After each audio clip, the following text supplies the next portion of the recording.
Olá, pessoal. Está começando o episódio 1 do Brain Flow, um giro de ideias e cuidado. Aqui o papo é terapêutico, um espaço de acolhimento, partilha e inspiração.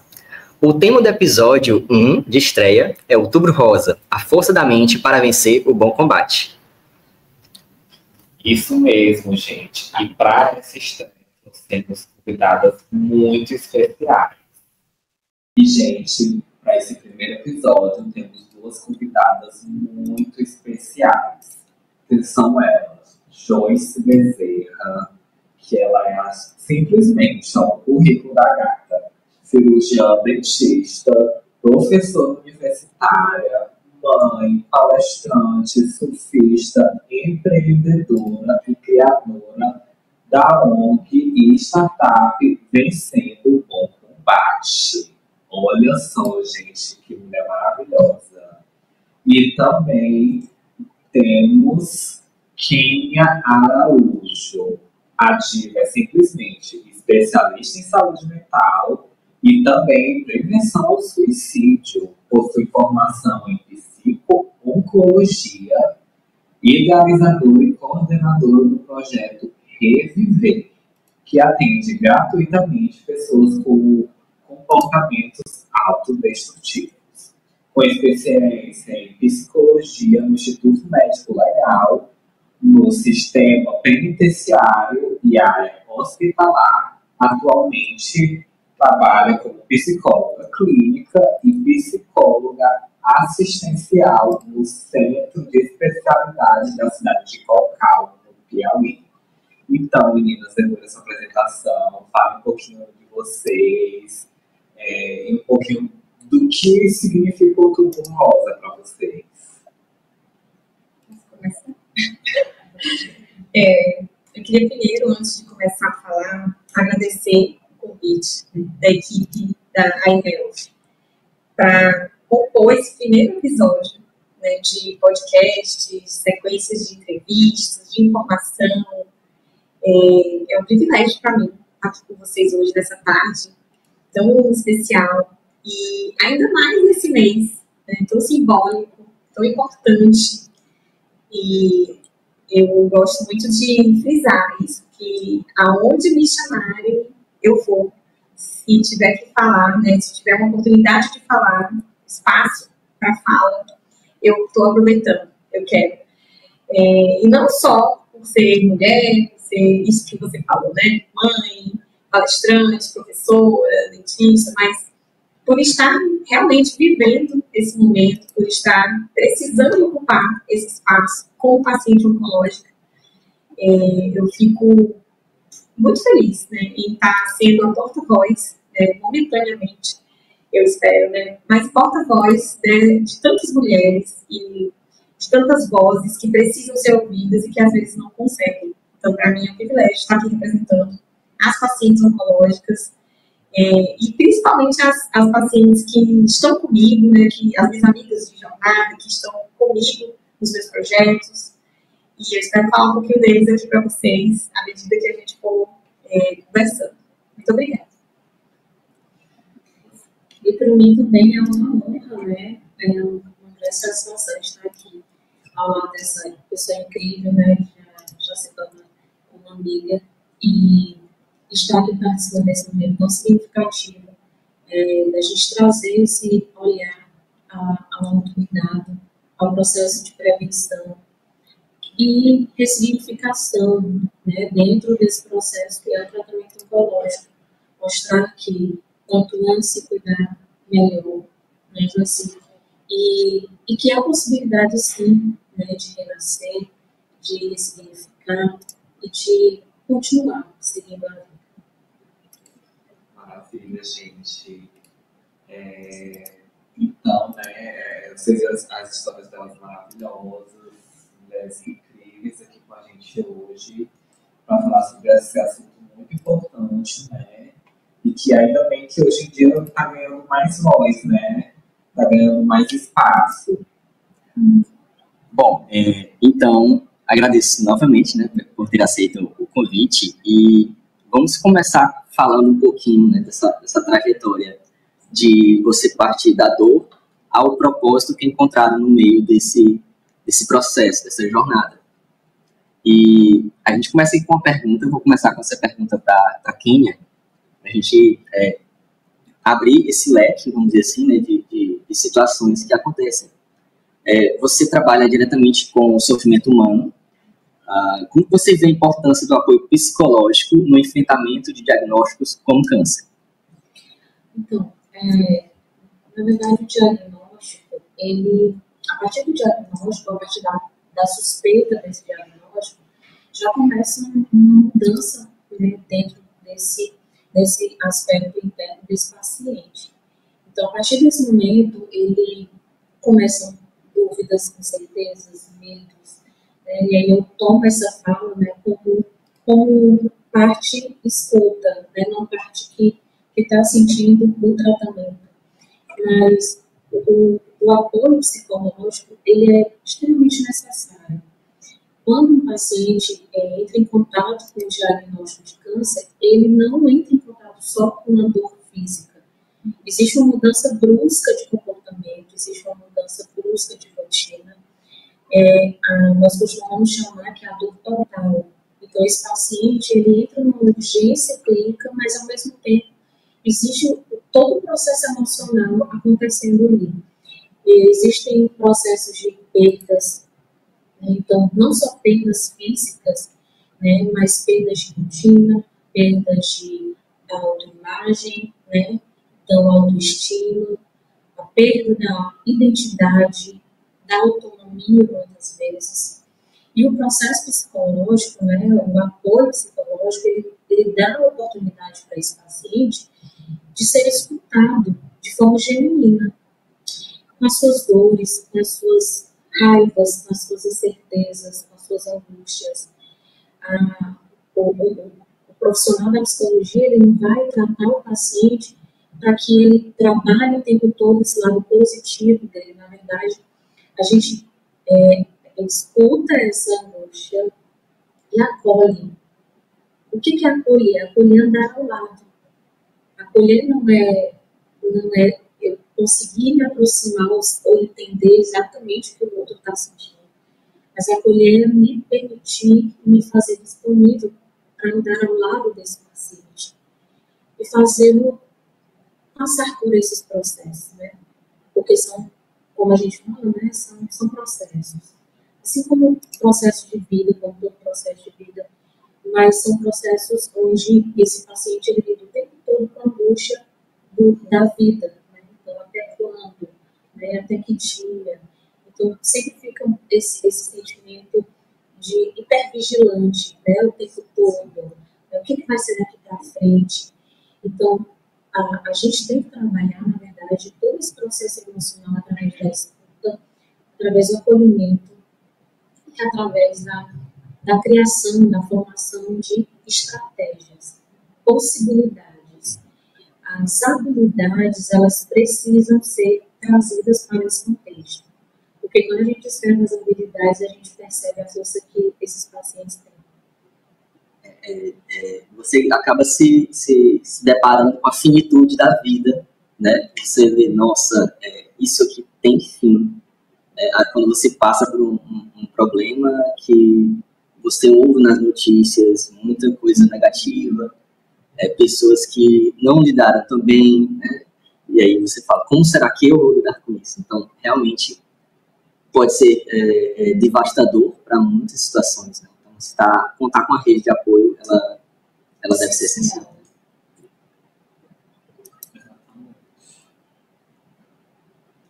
Bom, aqui a próxima pergunta que eu quero fazer Eva Joyce.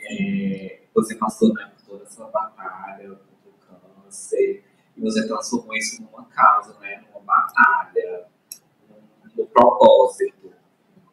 Criando a ONG, né, vencendo o bom combate.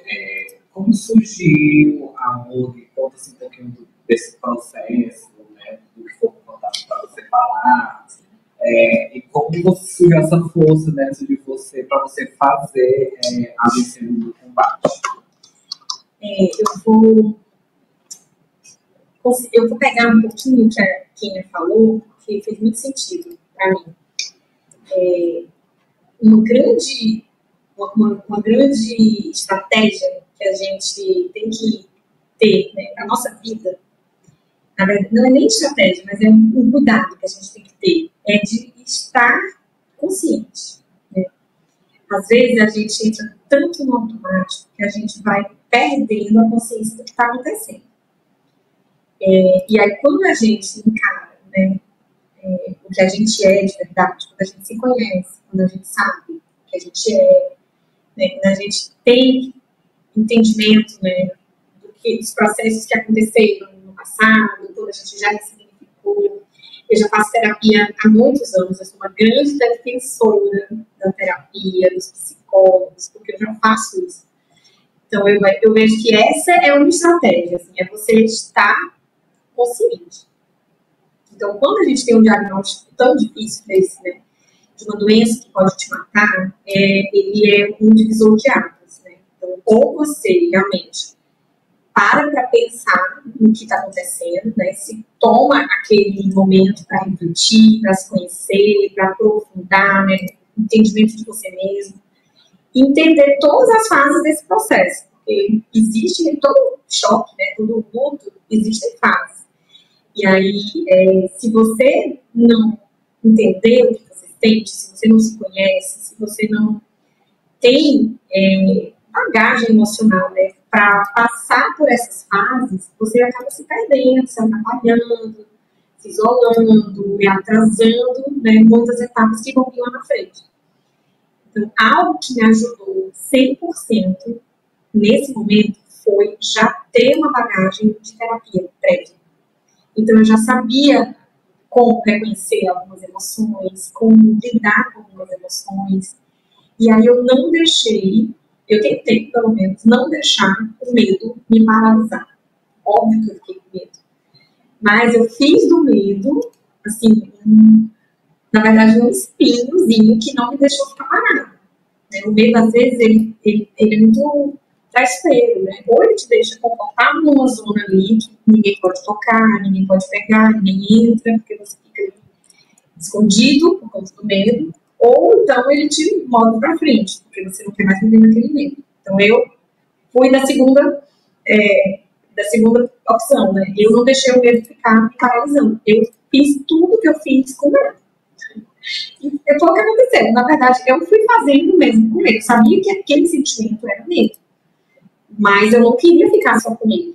Né? Eu queria dar um passo à frente, eu queria sair desse lugar. E aí eu fui avançando o meu tratamento, entendendo em que etapa eu estava, né, nesse momento. Se era na negação, se era na aceitação, se era na negociação. E em todas as etapas eu tive acompanhamento psicológico. Eu não conseguiria se eu não tivesse, né, alguém me ajudando a identificar, me ajudando a entender, me ajudando a atravessar isso. Os psicólogos, eles fazem isso brilhantemente. Né? Eles pegam você, assim, todo confuso, como se fosse amarelhado no modelo de linha, e eles te ajudam a você fazer uma peça, né, uma peça de roupa, né, alinhado, costurado, finalizado com você mesmo. Então, isso aqui é genial. Eu não teria conseguido se não fosse com a ajuda da minha psicóloga. E o que eu percebi é que, à medida que eu estava conseguindo sair desse lugar, eu poderia ajudar outras pessoas também. Eu acho que esse é o propósito da gente estar aqui, nesse momento. Né? É que todo mundo que já passou por um momento difícil, que já foi em algum lugar difícil e saiu de lá, tem a obrigação, tem o dever de dizer como que foi isso aqui. Eu acho que a nossa sociedade evoluiu através disso, né? As pessoas pré-históricos, eles viveram num mundo muito difícil, mas eles foram ensinando, né, como que a gente sai desse mundo difícil, selvagem, né? E aí, quanto mais as pessoas puderem ensinar, né, como passar por períodos ruins, como sair de crises, como superar um diagnóstico, mais pessoas vão ter a oportunidade de conhecer e de se fortalecer também. Né? Porque às vezes é só uma palavra, às vezes é só uma iniciativa, uma oportunidade, ela só precisa de uma oportunidade.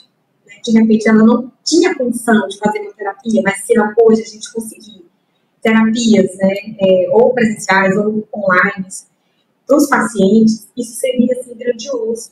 Porque às vezes ele não fez porque ele não conhecia, não tinha oportunidade. Mas se nesse momento alguém apresentar para ele essa possibilidade, é o que a Kelly falou, né? Isso potencializa o que ele já tem, a força que ele tem dentro.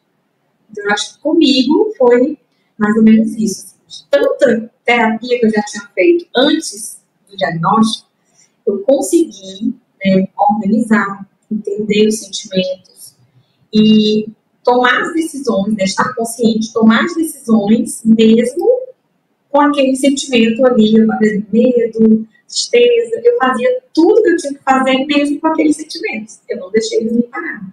Eu pintava meu rosto, minha sobrancelha chorando, eu botava um lenço na cabeça chorando, eu ia fazer o exame chorando, triste, mas eu não deixava aquilo ali me paralisar. E eu fui fazendo movimento, né? O interessante é você ir respeitando o seu limite, mas sempre tentando dar um passo à frente. Né? O nosso corpo, ele é muito resistente. Eu acho que o nosso corpo é mais resistente do que a nossa mente. Às vezes a nossa mente fraqueja mais, duvida mais, né, do que o nosso corpo. O nosso corpo, quanto mais você exigir dele, ele vai responder. E aí a gente tem que aprender a fazer isso com a nossa mente também. É uma musculação. É uma musculação, isso, Thaís. Falou, resumiu tudo em uma frase. Obrigada. Eu acho interessante a sua fala que essa questão do senso de comunidade também é muito importante, né? Quando as pessoas veem você e a rede que você está, né? Você com todos os seus colegas, elas pensam, eu não estou sozinha, eu posso.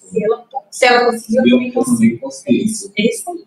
É interessante também que acontece uma quebra também de mentiras, de mitos, né? Então, como vocês colocaram no início, né? Às vezes a pessoa entra no tratamento já como se fosse uma sentença de morte. Né? Por quê? Porque eu vi, né, fulano, né, é cultural, então a gente ainda convive com isso, né, das pessoas, de muitas pessoas não falarem o nome, né, porque acreditam que vai atrair. Então, quando encontra, né, essa força, né, no pertencimento, fortalece muito esse lugar. Opa, não é assim, né? Então, tem pessoas também que estão sendo curadas. Então, a gente começa a desmistificar também esse olhar sobre, né, o diagnóstico e entender que há possibilidade, sim, de cuidado. Exatamente. Essa é uma questão que eu gosto muito de levantar, é que o câncer, ele te exige um posicionamento. É algo assim que ficou muito claro para mim. Ele vai reagir comigo da maneira como eu me posicionar com ele. E o paciente oncológico, ele só quer uma coisa. Ele quer acreditar. Ele quer acreditar que vai dar certo, que ele vai conseguir, que ele vai vencer. Então, eu acho que quanto mais a gente tiver a oportunidade de falar, porque hoje a medicina avançou muito. Tudo bem que a gente tem essa bagagem cultural, porque antigamente já era uma doença mais difícil de tratar, de diagnosticar, de superar, mas hoje em dia não é mais. E nós precisamos quebrar esse padrão. Né? Precisamos quebrar esse estigma, né, de que todo paciente oncológico vai ter de câncer. Hoje em dia isso já não é mais uma verdade. E quanto mais a gente puder falar sobre isso, né, mostrar isso acontecendo, mais a nossa sociedade vai evoluir a questão desse novo padrão, dessa nova repaginar. O câncer, ele deu esse salto, né, o tratamento, ele deu um salto exponencial. Hoje nós temos tratamentos avançadíssimos e cada vez mais pesquisas, remédios, né, voltados para terapias mais altas, para que a gente tenha menos efeito colateral, tenha mais resolutividade. Então, o prognóstico agora, assim, a tendência para os próximos anos é que seja muito melhor do que está hoje. E aí nós precisamos acompanhar isso, né? Assim, a nossa mentalidade como pessoas, né, como comunidade, precisa acompanhar isso aí. Nós não podemos receber esse avanço, né, com descrença, com, né, dúvida, não. A gente tem que abraçar e se apropriar daquilo ali e fazer aquilo acontecer, provar que estamos certos, né, que o caminho é esse, que a gente vai encontrar tratamentos melhores e pacientes. Tudo bem que vão ser muitos pacientes diagnosticados, mas vão ser muitos pacientes curados também. Então, esse é o novo panorama, né, atual da medicina e da oncologia. É que, embora tenha muitas pessoas com câncer sendo diagnosticadas, mas tem muitas pessoas sendo curadas também. Agora aqui, me direcionando a vocês duas, essa pergunta, basicamente, como que o propósito e o senso de missão eles ajudam na recuperação do bem-estar mental. Você tomar aquilo como algo seu, né? É um desafio que o universo colocou para você. Então, você encontrar propósito naquilo, ressignificar aquilo, né? Como é que esse senso de essa missão é minha, é nossa como rede, como que isso ajuda na recuperação? Eu acredito que ajuda muito, 90%, porque é quando você se coloca na posição de protagonista daquela história. Quando você entende que você tem que fazer por você também, não ficar na posição de só passiva, né? Paciente passivo, esperando que todo mundo faça por você.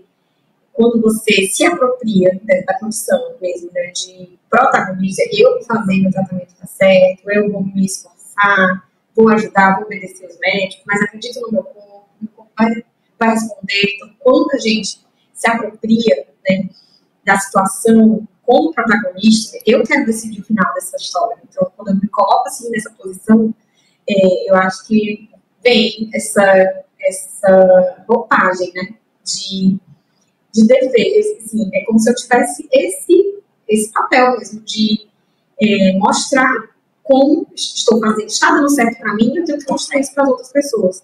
E eu tenho isso, né, muito comigo e com Deus, principalmente com Deus, porque eu vejo que Ele me deu uma situação, uma provação nessa vida muito dura, muito difícil, mas Ele me deu muito apoio. Ele me deu assim como um pai realmente, que é, né, Deus que é pai. Ele me deu uma situação muito difícil para eu passar, mas Ele me encheu de carinho, de cuidado, de apoio, de afeto, de confirmações de que Ele estava do meu lado. Então, eu não consigo hoje, né, não falar disso, né, do amor de Deus. Então, esse é um grande propósito, né, você se encontrar com Deus, você fortalecer sua fé. E hoje eu digo que eu tenho dever, né, estou devendo isso a Deus, eu tenho dever de mostrar para as outras pessoas que estão conversando que é possível, que elas podem conseguir também, como que aconteceu comigo, para elas acreditarem, para elas também terem bagagem, né? E para elas se colocarem nessa posição, né, de protagonistas do próprio tratamento. E aí eu acho que quando a gente encara dessa forma, né, em qualquer situação da nossa vida, quanto mais a gente se tornar consciente e autorresponsável, né, que a gente está fazendo e das consequências, eu acredito que a gente consegue, né, ter um melhor direcionamento e dar menos trabalho para os nossos psicólogos. Porque eu sou uma pessoa que eu gosto muito de estar sempre como psicólogo em qualquer situação, né, mais delicada, mais desafiadora. Eu gosto de... Na verdade, eu já faço assim, eu falo como se eu estivesse falando com a minha psicóloga. Eu já fico pensando, e agora? O que eu vou falar com a minha psicóloga? Como é que eu vou falar para ela essa situação? Eu já tenho esse diálogo comigo mesmo, como se eu estivesse falando com ela. De tanto que eu já entendi a importância que é e que me fez bem. E eu gostaria realmente que mais pessoas tivessem essa oportunidade de ter esse momento de autoconhecimento, de reflexão e de entendimento mesmo que tudo que acontece na nossa vida é a nossa responsabilidade. A maioria das coisas. Não foi outra pessoa que fez, né? Assim, não vou culpar o outro, né? Então, vem crescendo, né, no Brasil e fora do Brasil, justamente com o número, né, de pacientes que a gente percebe que já é bem acentuado. E é interessante porque quando a gente assim, falando, né, sobre propósito e missão, e eu pensando, né, refletindo sobre o que ela estava falando, né, então, todo mundo precisa de um propósito, de um, né, porque o propósito é o que traz o sentido na nossa vida. Então, todo mundo quer ter um sentido de vida, precisa de um sentido de vida para existir. Então, a partir desse propósito, nasce sempre uma missão, quando a gente realmente descobre qual é essa nossa missão. Quando você busca encontrar o seu sentido de vida, e como você colocou no início, né, o nosso processo de vida está ligado também ao nosso processo de finitude. Né? Então, não tem como separar. Mas a gente vai vivendo de forma, muitas vezes, muito superficial, como se esse momento não fosse chegar. E aí o propósito, ele ajuda a gente também a se reconectar. Muitas vezes a gente não entende o caminho desse propósito. E o difícil, acredito que seja, né, essa jornada de entender o propósito, de reconhecer algumas vulnerabilidades, mas entender onde que está chegando esse lugar. E aí, quando eu olho, né, e escuto a Joycinha, já tantas vezes, em tantos lugares, né, eu sempre trago muito isso para ela, porque a gente convive com pacientes que hoje, né, olham para a vida dela e se inspiram. Então, a missão, né, talvez ela num momento ali de descoberta e de diagnóstico, talvez ela não entendeu o propósito, né, desse processo, mas ela esteve consciente, como ela falou, e ela internalizou esse processo. Não como um processo, uma sentença de morte, mas o que esse processo está querendo me mostrar e me ensinar. E com isso veio tantas missões. Né? Então, veio o propósito de vários projetos de apoio emocional, sim, grupos de acolhimento, né? E isso fortalece, não só o outro, mas fortalece a pessoa que está levando a missão. Né? Eu trabalho, por exemplo, com pacientes, né, que já é o oposto, né? Já são pacientes, né, que a gente de comportamento destrutivo. Então, eu caminho nessas duas linhas, né, do paciente oncológico que quer viver e do paciente com comportamento autodestrutivo que não entende porque, ou enfim, né, vê a morte como uma saída naquele momento para a sua dor, para o seu alívio. Mas não deixa de ser sofrimento. A gente está em busca, né, todos nós, em busca de alívio. São dois extremos que têm uma intersecção. Exatamente. Então, a gente está falando de sofrimento. E a psicologia, na verdade, ela se volta para esse lugar. O lugar do sofrimento do paciente oncológico e o ritmo desse paciente, que muitas vezes não é tão compreendido. A gente, né, tem essa tendência, acredito que seja natural mesmo, né, de colocar tempo no tempo do outro. Então, se uma pessoa está em luto, por algum processo de perda, não, já está bom de chorar, né? Já levanta logo e segue a vida. Ou então, se a pessoa tem um tempo reduzido de perda, nossa, já nem esfriou, né? Já está começando, já está realizando outra pessoa, já está saindo. Então, é uma sociedade, né? A gente vive em massa, então, né, sempre vai existir isso. Mas é um processo que é muito interessante ser observado, porque a gente vive essa busca o tempo todo. Então, se a gente não consegue dar autonomia para esse paciente ser quem ele é, a gente vai interromper o tempo todo.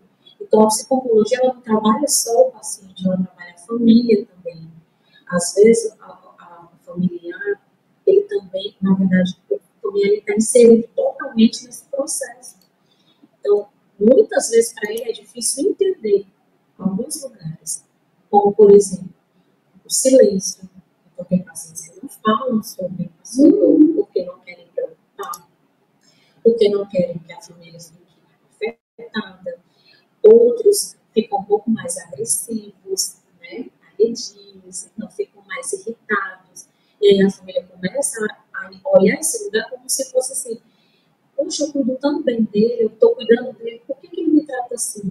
Acho que é ingratidão. Acha que é ingratidão, e aí o paciente começa a internalizar o sentimento de culpabilidade, porque não consegue ser recíproco àquele amor. Porque a angústia dele é diferente da angústia da família. Então, é como se passasse um filme, né? E ele toma uma fala, né? Lógico, mas é como se passasse um filme em questões de segundo o tempo todo, rodando sem parar. Então, se aproximar dessa dor precisa, sim, de manejo, precisa de muito cuidado, precisa de, principalmente, muita aceitação. A gente precisa aprender a olhar esse paciente não como uma doença, mas como um ser. Olhar esse paciente como uma pessoa que tem emoções doidas acontecendo, né? Então, ele vai sentir raiva, ele vai sentir raiva de quimioterapia, ele vai sentir cansaço, ele vai sentir raiva de todo lado, todo mundo está perguntando, tá tudo bem, como é que tá? Outros não, outros já querem, né, esse lugar de se sentir importantes. Eu lembro de um caso de uma paciente nossa, ela terminou o tratamento e estava tudo bem, estava tudo, né, o tratamento dela deu tudo certo, ela fez todos os processos de radioterapia, quimioterapia, e um dia ela chegou lá no ambulatório, né, onde eu atendia, e ela falou assim: Kenia, eu tô cansada de todo mundo perguntar pra mim, né, de olhar para mim e falar assim: nossa, como você tá bem? Porque seu cabelo cresceu, você tá ótimo. E ela falando para mim assim: quem disse que eu tô bem? Eu não tô bem. Eu não sei quem eu sou. Ela disse que eu não sei. Ela olhava assim para mim: eu não sei quem eu sou. Eu não sei quem é essa pessoa a partir após o tratamento. Porque eu ainda me vejo nesse lugar de cuidar. E eu não sei o que eu faço agora. O que eu faço agora? Eu não tenho química, não tenho rádio, Não tem mais atenção, não tem mais atenção, não tem mais esse cuidado. Quem vai me mandar uma mensagem agora perguntando como eu estou? Então, são muitos processos emocionais que acontecem, processos psicológicos, psíquicos acontecendo, processos de ansiedade são, né, acabam disfuncionando, processos depressivos, processos de autoimagem, né, de distorção de imagem, sexualidade, que, assim, né, tanta coisa envolto, né? Então, a gente coloca o paciente como se ele fosse só um peito, né? É só um peito, né? Então, a gente olha só para isso, mas tem um processo enorme acontecendo naquele momento. A sexualidade, né, a gente sempre tenta trabalhar isso. Então, são muitos processos acontecendo. E aí, quando eu não permito esse paciente existir dentro daquilo que ele está precisando, eu anulo ele como pessoa também. Então, é isso que acho que a psicologia tenta resgatar. Essa dignidade, esse respeito ao paciente. Sim, acolher sem tirar o protagonismo dele. E eu achei muito pertinente quando você falou isso do paciente que parece que está vendo um filme, né? Que ele se coloca nessa posição mesmo de assistir, né? Vou assistir a minha vida acontecer, porque eu não posso, acho que não pode fazer nada. E aí está o grande perigo do inconsciente coletivo, achar que o câncer é uma doença que mata todo mundo. Porque se eu trago isso, se eu trago essa crença cultural, né? Minha família acha isso, meus avós acham isso. Se todo mundo acha isso, eu vou me colocar na posição de quem está esperando isso acontecer. É o inconsciente. Se todo mundo acha isso, acaba que vira uma verdade que você acredita. Culturalmente, eu não quero acreditar nisso. Mas se todo mundo acredita, fica muito difícil remar sozinho contra essa maré coletiva. Então é por isso que eu acho que a gente deve começar a quebrar esses padrões e aí essas oportunidades de falar, de expor, de mostrar, né, que tem muita gente vencendo, tem muita gente se curando, que agora tem que mudar esse padrão. O padrão não é mais que o câncer mata.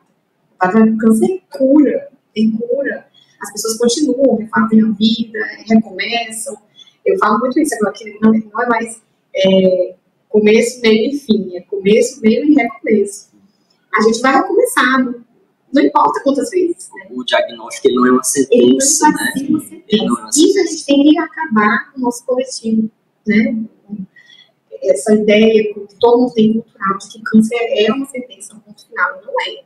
Mas aí, isso que você falou é muito impactante, porque a gente acaba criando, né, tendo essa crença carregada por outras pessoas, né?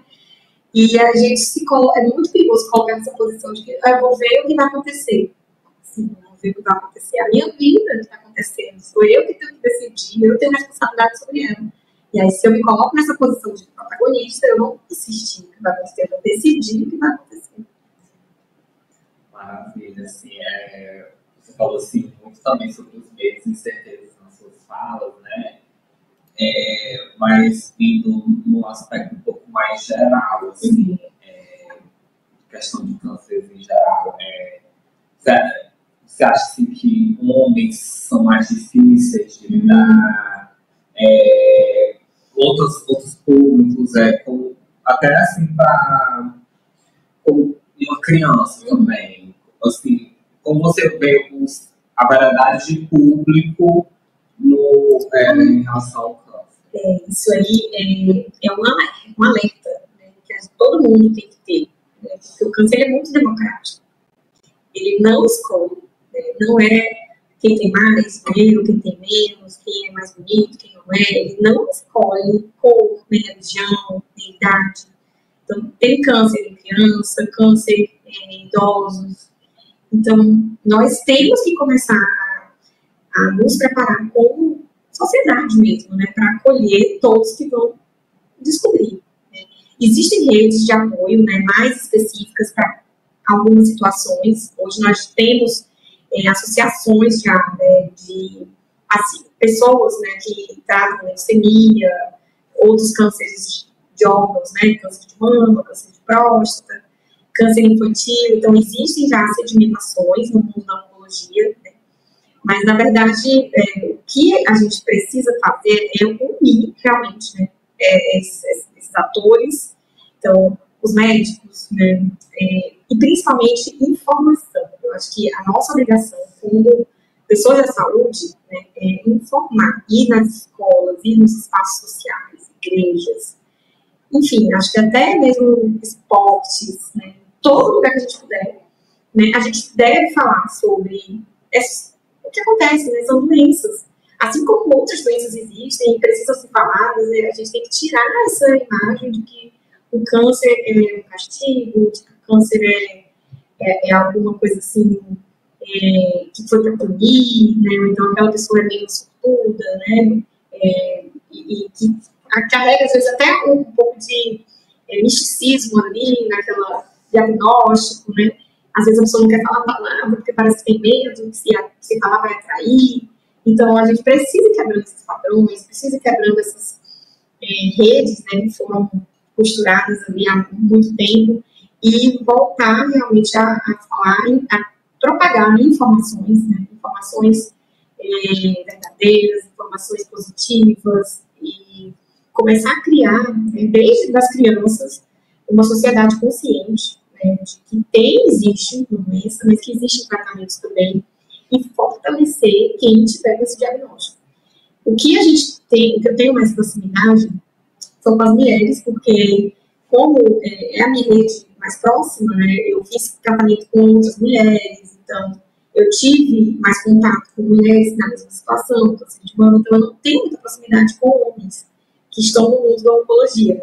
Mas eu já sinto, eu percebo que eles são muito mais difíceis de acessar, de compartilhar sentimentos, mas também por outro inconsciente coletivo de que o homem é mais fechado, o homem não gosta de falar, não chora, não é forte, não adoece. Então tem que quebrar isso também, porque isso é um bloqueio, uma barreira que o homem chega no tratamento com isso, achando que ele tem que ser forte, achando que ele não pode chorar, que ele não pode pedir ajuda, que ele vai ficar ali sozinho. E isso acaba limitando muito, né? Porque você vê que você precisa e você não quer tomar essa postura, né, de pedir ajuda, e aquilo machuca, e aquilo vai te consumindo, e acaba que você se isola, enfraquece, adoece.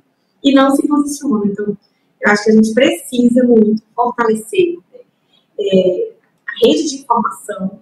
Informação é a primeira, tem que ter, e a de apoio. Né? A rede de apoio, na minha opinião, é um capítulo que devia estar nos livros de oncologia. Não está. Eu estou levantando, é uma palestra que eu faço, a oncologia que não está nos livros, porque os livros falam um parágrafo, talvez, sobre a rede de apoio. E a rede de apoio, ela é tão importante quanto o remédio que a gente toma. Se a gente tomar um remédio e não tiver uma rede de apoio do lado, para ajudar, para acompanhar, estar do lado mesmo, né? Apoiando a gente é muito mais difícil. Eu não teria conseguido se eu não tivesse a rede de apoio. E aí, quando eu falo rede de apoio, tudo que está em volta mesmo. Né? Nossa espiritualidade, nossos espaços religiosos, família, principalmente. Né? Tem alguém do lado, junto, para ajudar realmente a você continuar na sua rotina, né? Não perder tanto ali a sua função, a sua autonomia, rede de apoio social, amigos, né? No seu trabalho. Então, eu sou uma grande defensora, né, da rede de apoio. A rede de apoio, para mim, é uma parte do tratamento. Assim, devia ser prescrito. O médico devia prescrever 3 doses de rede de apoio para você por dia. Saúde mental é saúde. Ponto. Isso. Né? Não dá para separar. E aí, só complementando, né, a professora, em relação à incidência, né, nos homens, a gente percebe, por exemplo, que na Outubro Rosa existe uma adesão muito boa, né, da campanha em si, nas instituições, né, na comunidade em si, até por parte também das próprias pacientes, a participação dessas pacientes também, né, como comunidade, né, como parte informativa e preventiva também. E aí, quando a gente pula para o Novembro Azul, a gente já vê uma fragilidade na campanha, porque existe uma questão cultural, totalmente, porque se a gente for colocar a incidência, é basicamente a mesma, né, entre homens e mulheres. Então, quando a gente lida, por exemplo, dentro do acompanhamento psicológico, é percebido, né, é perceptível a baixa adesão deles. Não porque eles não precisam, mas porque eles têm medo de falar. Né? Então, a gente cresce culturalmente ouvindo isso. O homem não chora, o homem não pode mostrar. Você tem que ser forte, né? Isso é coisa de mulher. E tantas outras coisas. Então, de forma, acho que bem de instinto, né? O homem carrega muito esse lugar, né? De provedor, de que uma fraqueza, né, que é superior, que não pode sentir as suas dores. É tão interessante que existe uma campanha australiana bem antiga, né, que leva os homens a chorarem. Né? Então a campanha toda é o bebê chorando, o adolescente, até o adulto, né, bem interessante. E aí a gente tenta trabalhar muito isso com eles, né, porque a campanha leva eles a realmente, você pode chorar nas suas dores. E é interessante que quando esse paciente homem adoece e ele não fala dessa dor, ele tem a mudança de comportamento. Então, ele fica mais agressivo, ele fica mais irritado com a família, ele silencia a dor, ele começa a assumir um comportamento que antes realmente ele não tinha. E aí a família começa a entrar nesse lugar da dor, né, uma dor mais acentuada, que é o que não se lidar mais. Não sei dizer. O que foi que aconteceu? É um processo emocional bem intenso mesmo, bem grave que está acontecendo, mas ele não consegue falar.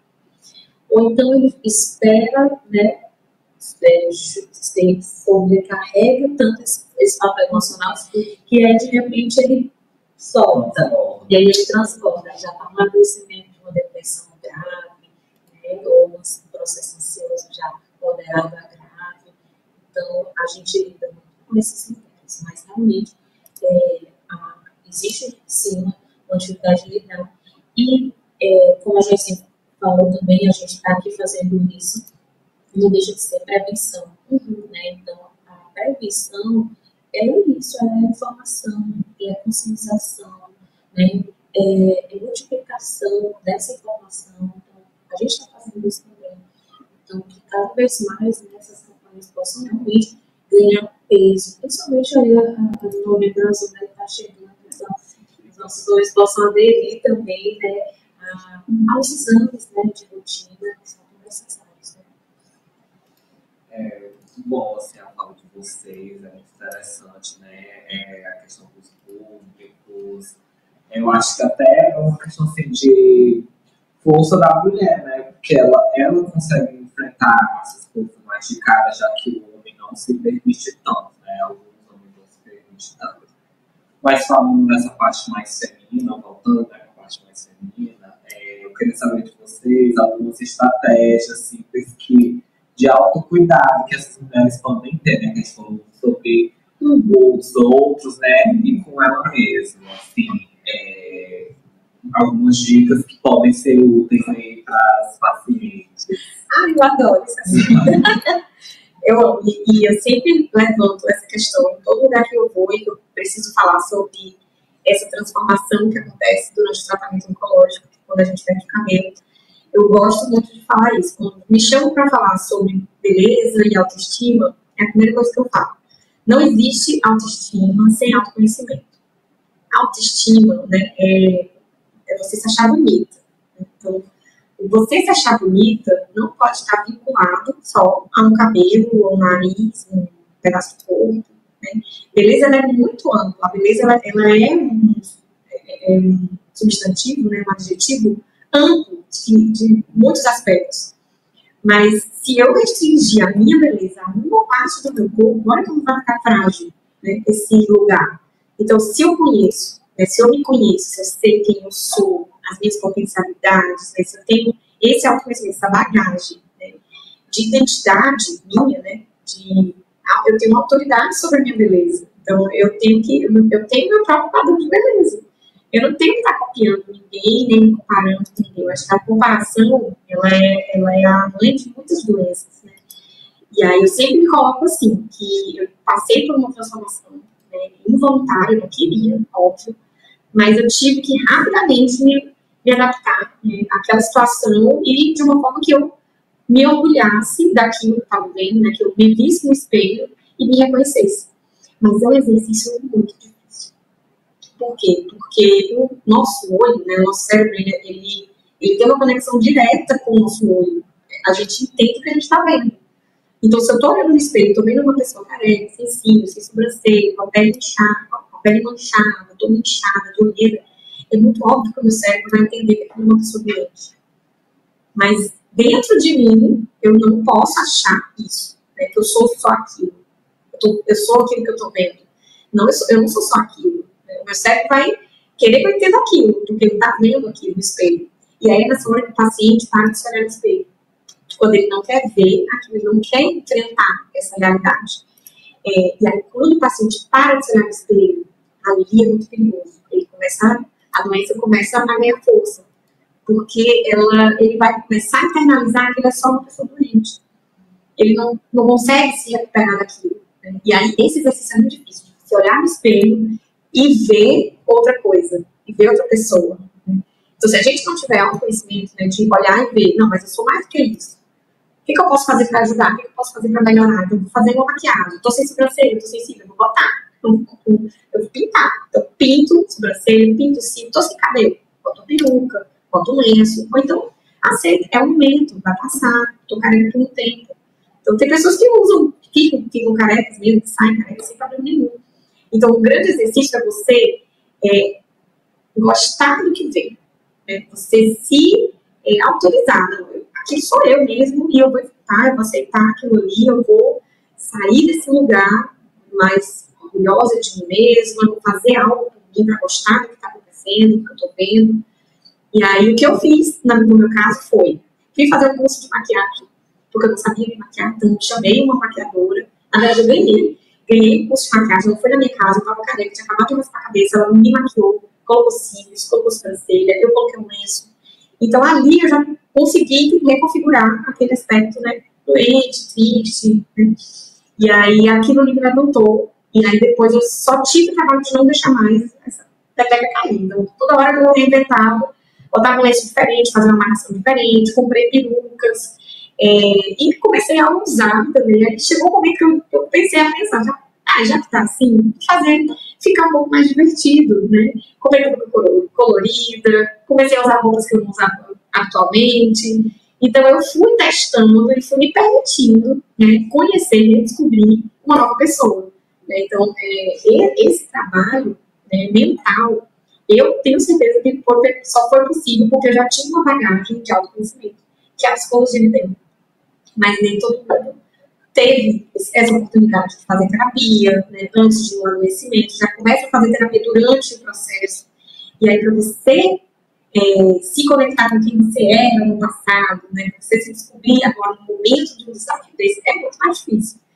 Então, eu sempre aconselho para todo mundo, né, você merece fazer uma terapia na sua vida. Não é que você precisa, é que você merece, faz bem, é um autocuidado, né? É você se conhecer, é você entender, se achar bonita, né? Sem precisar, obrigatoriamente, estar no salão de beleza, ou estar seguindo algum padrão, né? Hoje em dia, é uma bandeira que eu levanto muito, que é construir um novo padrão de beleza. As pacientes oncológicas, elas têm esse direito de construir um novo padrão de beleza. Agora, para a gente, coragem é o padrão de beleza. Né? Se a gente sair na rua de lenço, de peruca, um careca, vai se configurar um padrão, porque vai ter muitas pessoas assim por aqui. A gente vai ter que se acostumar com essas pessoas andando assim, do jeito que elas quiserem, do jeito que elas se acharem bonitas.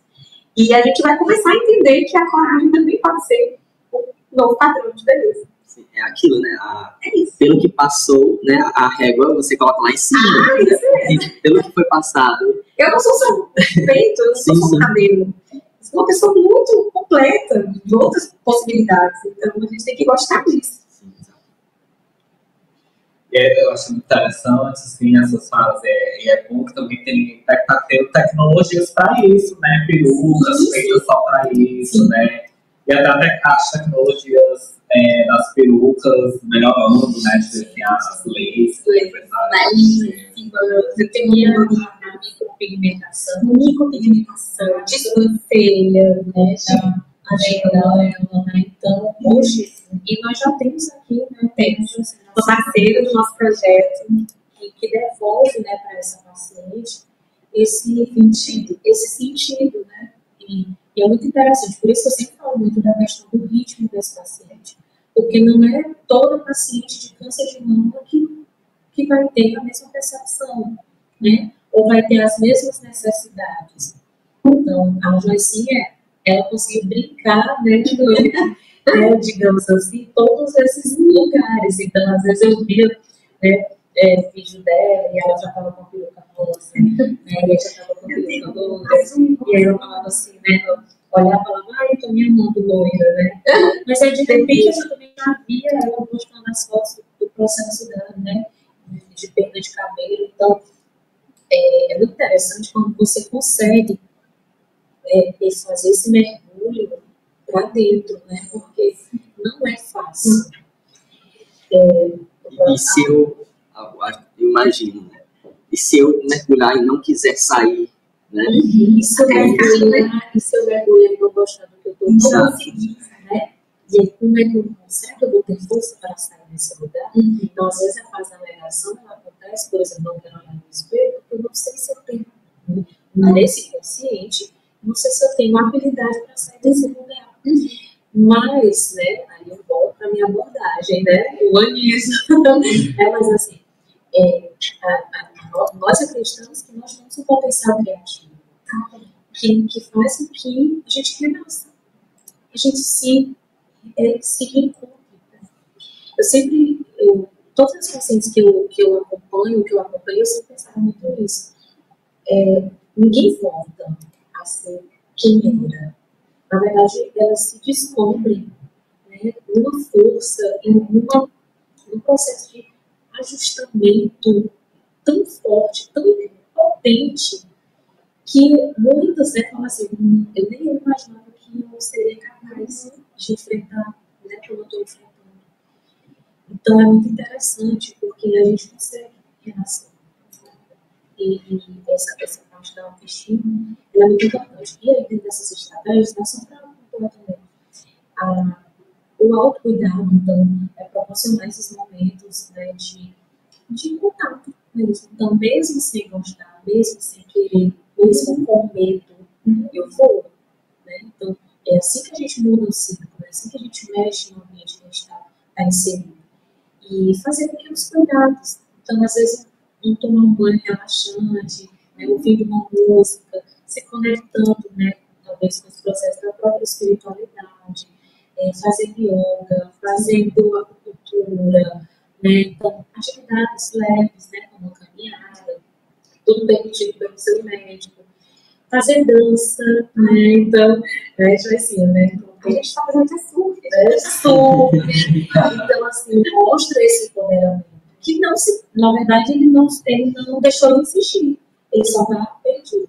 Ele está ali. Ele só está perdido. Então, é bem interessante também. E trabalhar também, acho que dentro desse ponto, a sexualidade. Né? A sexualidade, se sentir atraente, se sentir bonita, né? Isso é muito interessante, porque a maioria começa a aprender esse lugar, né? A gente começa a gostar do que está vendo, né? E aí começa a trazer percepções distorcíveis, né? Então começa a acreditar que o outro está interessado. E aí muitas vezes a gente faz uma terapia de casal, né? E aí o marido, está tudo ótimo, eu continuo amando por ela, para mim ela é a mulher mais linda que tem, mas é o processo, né, de enfrentamento. Então são lugares que as estratégias são essas mesmo, né? E alcançar esses lugares, tá? Procure um profissional especializado que te ajude, que te oriente, né? Dentro daquela área de necessidade. Né? E são muitas as armadilhas que a gente mesmo vai criando, né? E se tiver um profissional, psicólogo, para poder... Não é bem por aí. Né? Então, o psicólogo é muito importante para a gente sair dos achismos e dos tabus. E para as possibilidades. Então, gente, então vamos ver as perspectivas agora, né? Vamos falar um pouco sobre o futuro. Joyce fala um pouquinho sobre seus planos. Tem que não coloquei só para não vai caber aqui nesse vídeo. Não vai caber em 5 minutos. Dá um spoiler. Muito bom. Nesse momento, nesse processo, eu fui descobrindo realmente, né, a força que existe na rede de apoio. E eu consegui reunir mulheres que estão também passando por tratamentos de câncer. E nós criamos um grupo, né, nós organizamos um grupo Vencendo o Bom Combate. Nós temos uma página no Instagram, que é Vencendo o Bom Combate Oficial. E lá nós compartilhamos nossas histórias, nossas vitórias, nossos momentos. E nós conseguimos nos organizar, né, para fazer atividades juntas. Nós voltamos nos locais de onde a gente se conheceu, né, onde a gente iniciou os tratamentos. A gente fala muito isso, assim, a gente voltou para levar um pouco de alegria nos lugares onde a gente foi triste. E aí a gente faz a oficina de maquiagem para os pacientes, faz a oficina de amarração de lenço, a gente faz a oficina de prótese sustentável, que é uma prótese que a gente ensina de fazer, ensina para PEG, a gente ensina de alpiste com meia calça. É linda, depois eu vou mostrar para vocês. Uma prótese de alpiste, a quem já viu.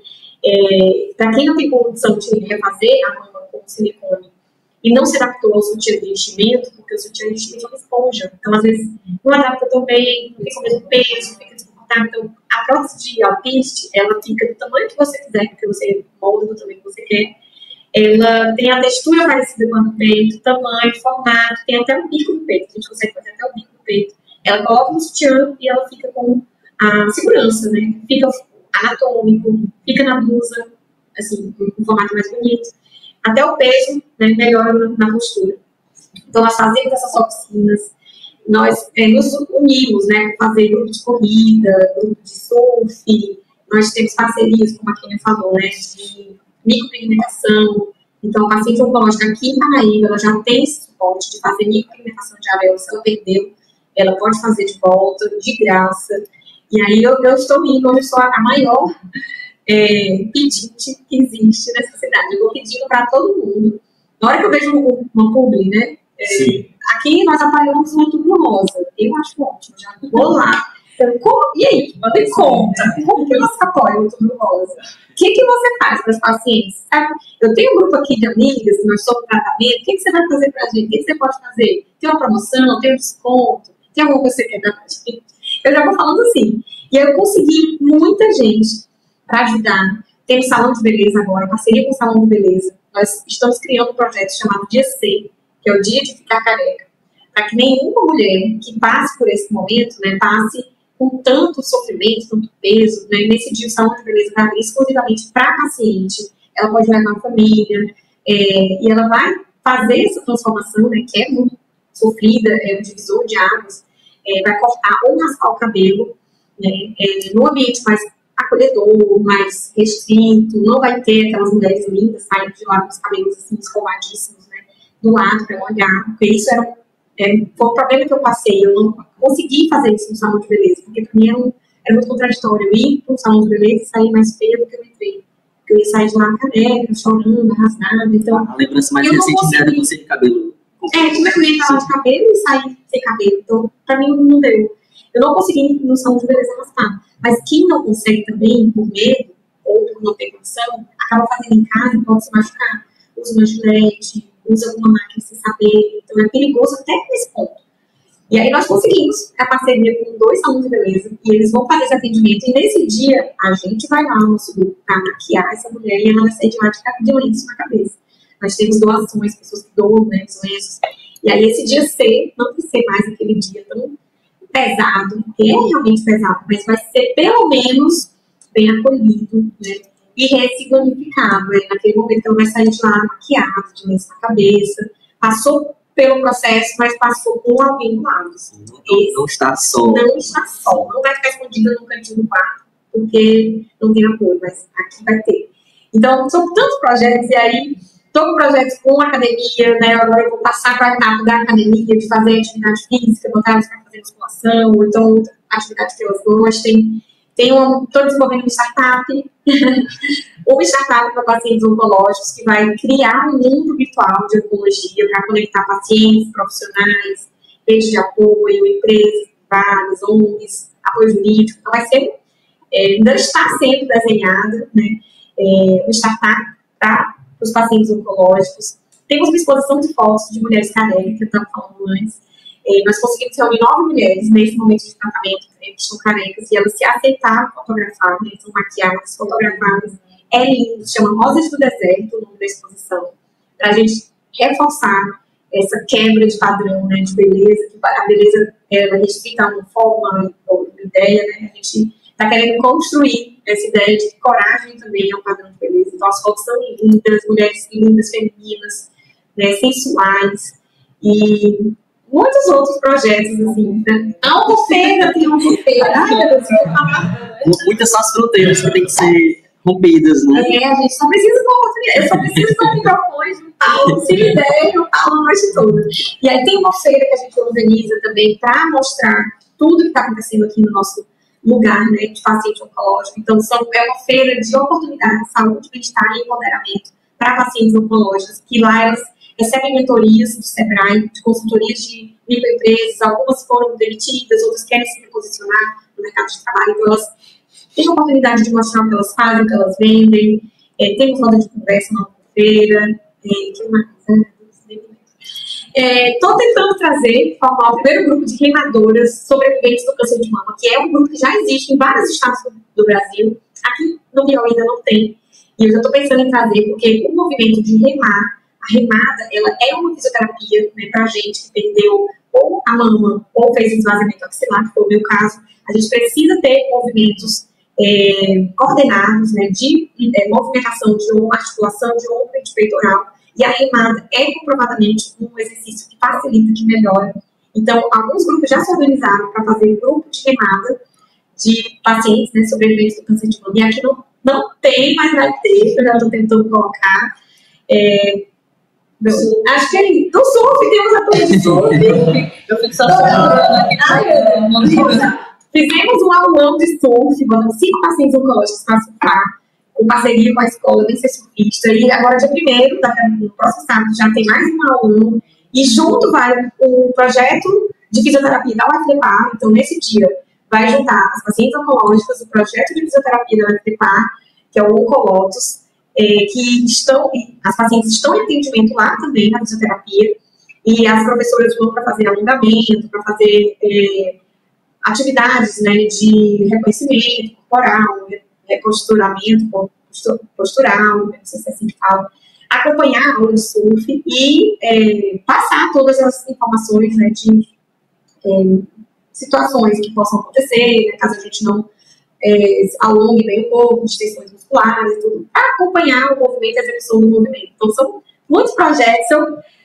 Se não mandar parar, eu vou ficar falando pelo nome, porque acaba que eu fico pensando em cada um e eu fico falando. Então, assim, são muitas iniciativas que dá para, vamos falar assim, preencher a agenda ao longo do ano, que é muito interessante para todos os públicos, sim, né? Sim, a gente pacientes que se encaixam no surf, se encaixam em outras. Tem grupo de corrida, tem grupo de várias atividades, né? E a gente vai tentando, cada vez agora a minha próxima ideia é a parceria com a clínica de psicologia da UFPPAR também, o curso de psicologia, para abraçar nossos pacientes, para que elas também tenham esse apoio, né, durante o diagnóstico, durante o tratamento e pós-tratamento.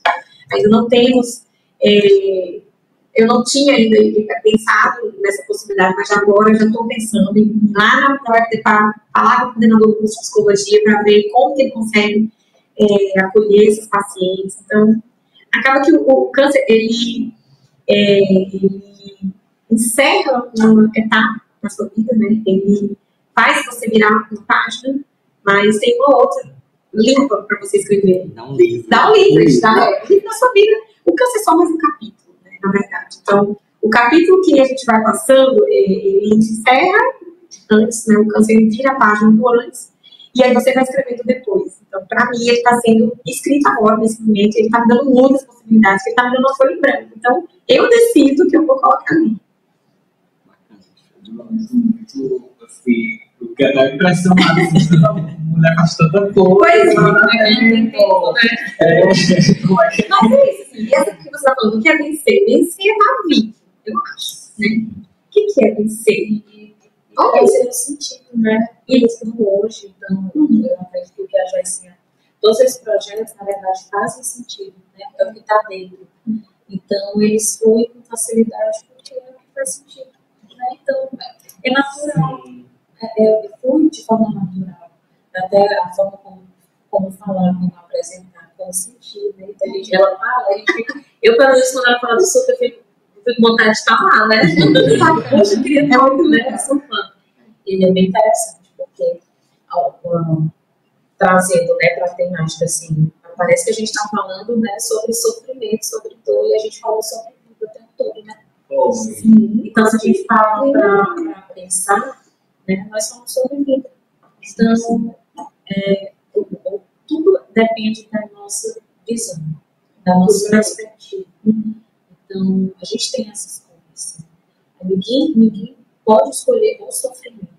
O sofrimento é inerente. Ele vai acontecer. E seja em qualquer lugar da nossa vida. A gente nasce sofrendo. Quando é cortado um cordãozinho umbilical, é o sofrimento. E a gente pode até nem lembrar da dor, mas tá a marca. Mas tá a marca.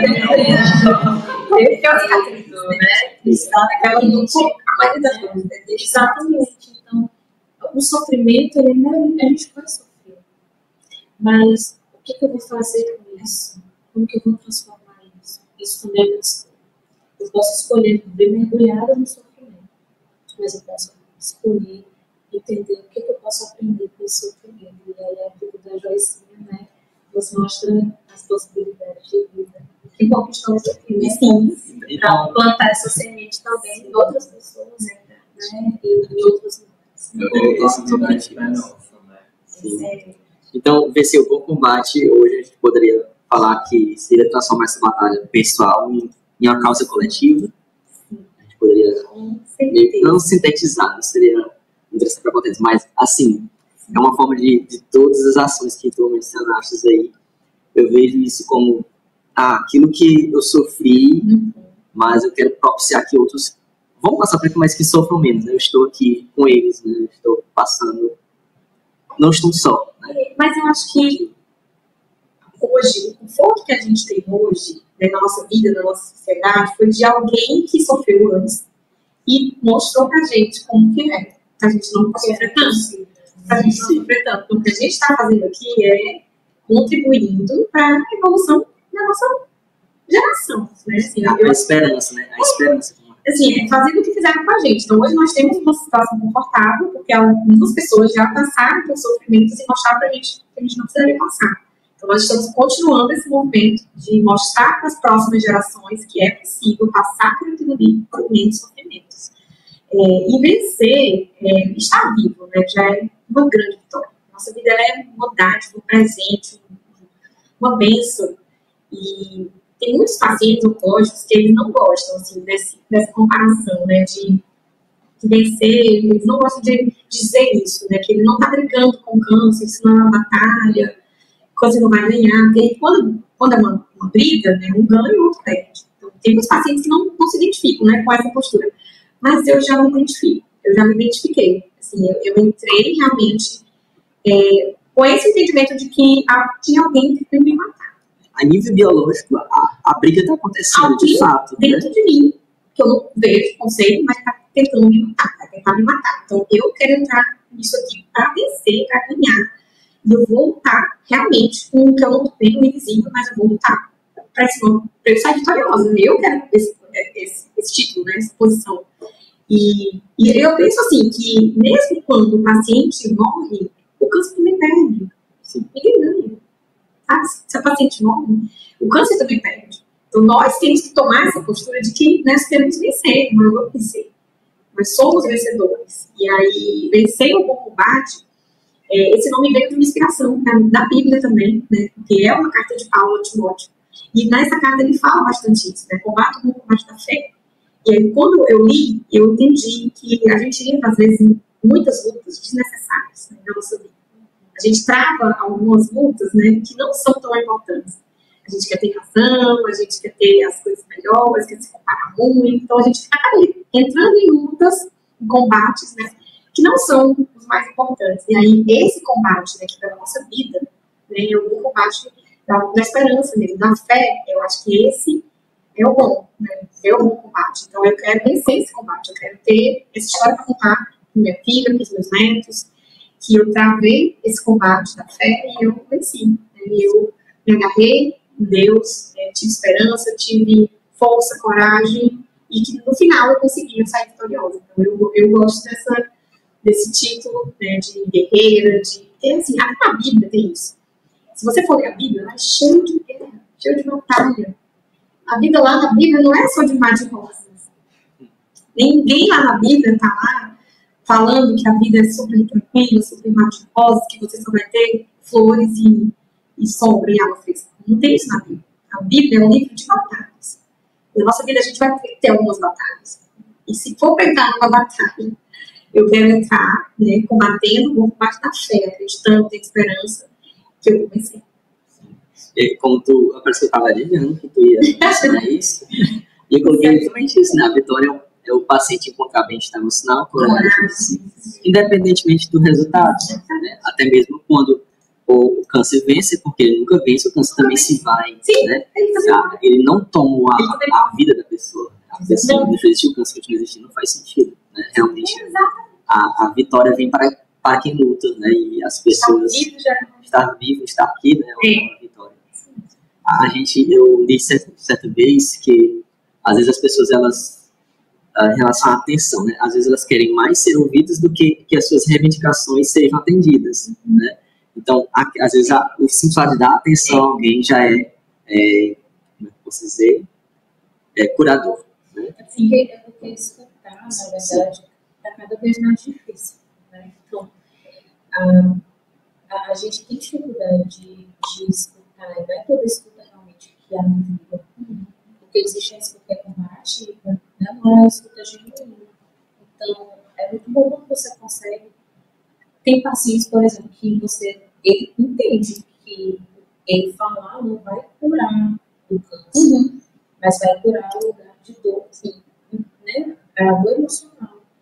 Então, eu por exemplo, já encontrei pacientes com muita raiva no consultório, e parece que estava despejando a raiva em mim, né? Então, falava como se eu fosse a culpada. E aí, se eu não trabalho isso, né, de forma interna, eu vou começar a entender o chão, levar para a pessoa, não achar que eles, né, nossa, mas que agressividade. Então, eu tenho que entender o que aquela emoção está trazendo para mim. Às vezes é o silêncio, às vezes é o choro, às vezes é a raiva, né? Então, e ela estava com raiva porque ela tinha ficado careca e ela não sabia, né, como fazer daqui para ela. Ninguém apresentou para ela um lenço, né? Ninguém apresentou para ela uma forma de autocuidado. Então, isso da escuta, a escuta ela precisa ser genuína. Genuína. Não é o achismo. Eu acho que ela está assim. O que está aquela coisa legítima? É legítima. E é única. E isso é que faz a diferença. A gente queria uma palavra final, vamos dizer assim, mas no sentido de como aquelas pessoas que até onde a gente chegar, né, vamos dizer assim, como é que elas podem apoiar o bom combate nas suas comunidades, nas suas realidades. Né? Ou seja, aí na sua comunidade, o que você pode fazer?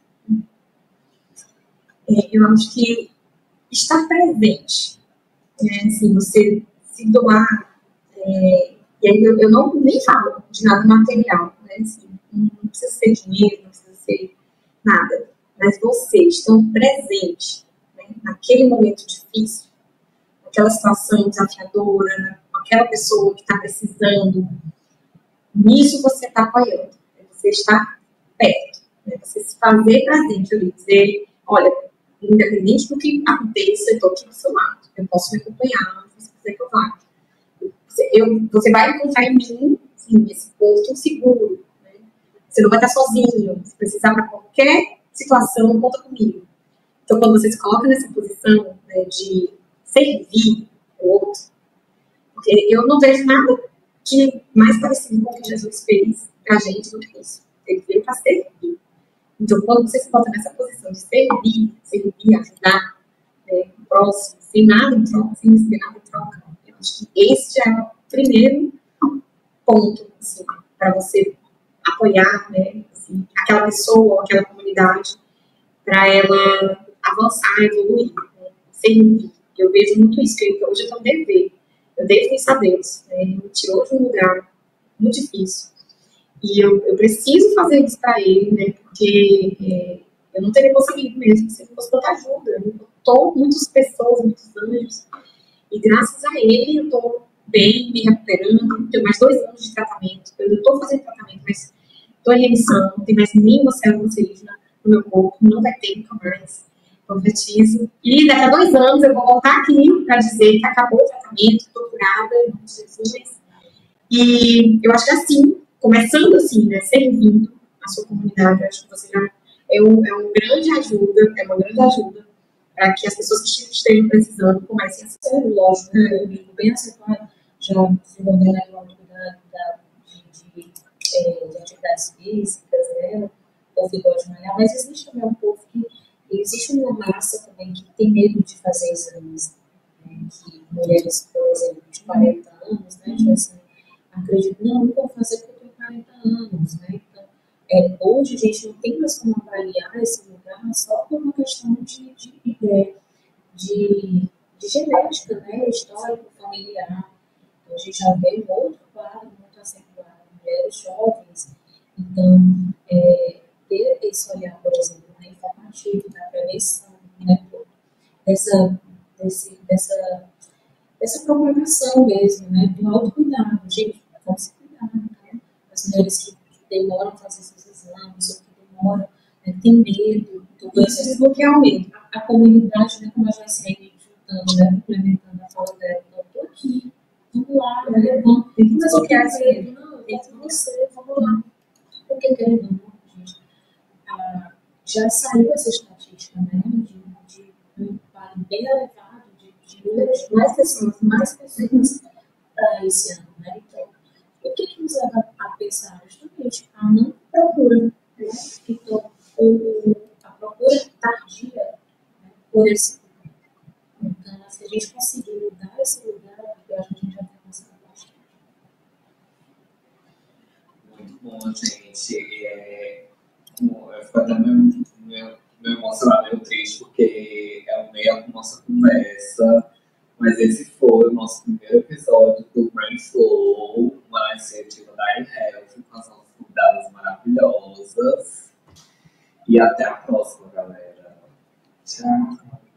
Até a próxima, pessoal. E cuidar da mente é também cuidar do corpo. Lembre-se, né, que você sempre vai poder contar com um profissional de saúde para poder lhe apontar os melhores direcionamentos. Então, procure uma rede de apoio, como o Bom Combate Oficial. Esse é o Bom Combate Oficial. E para poder ficar sempre por dentro das ações, como a Joyce falou aqui, né? Então, muitas ações previstas aí.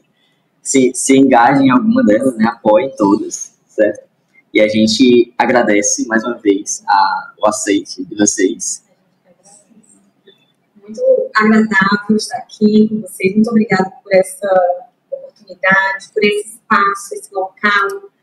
E eu acho que a gente vai encontrar, né, muitos corações que estavam precisando dessas mensagens.